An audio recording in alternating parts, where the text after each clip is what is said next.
salengen. Tangane cilik atose ra jamak. Ngantem sampeyan tepiur. Modar saknalika. Niku Sencaki duwe gada jenenge gada wesi kuning utawa gada inten. Niku gedene ming salengen bayi. Tamake Gunung Jugruk segara asat lho ora medeni. Gunung wis jugruk lho. Tenan niku. Kula ya duwe gada tak tutuke Gunung Jugruk. Jugruk ngiwonengen.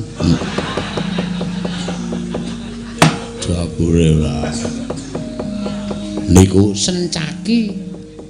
Lah kowe ngomongke anak-anak Pandhawa ki sapa wae? Anake Werkudara ana 3. Sing nomor 1 jenenge Antarja. Niku ibune jenenge Nagagini. Raden Antarja ya Raden Naga Bagindra. Lho. Niku wonge awake sisik kaya ula, merga niku putune Dewaning Ula. Niku rasah temandang nek wis matek aji, telapakan sampeyan didilat karo Antarja sampeyan mati. Loh, ming telapakku. Ming telapakan. Ming telapakan. Dilat Antarja mati niku keampuhane teng riku niku. Antarja niku. Liyane nomor 2 Gatotkaca. Niku piyayine dijedi teng pabrik Suralaya rika.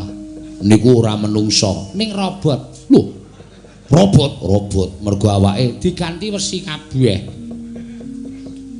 Jaman cilik-cilikan dijedi teng Kawah Candra Dimuka, balunge jupuk.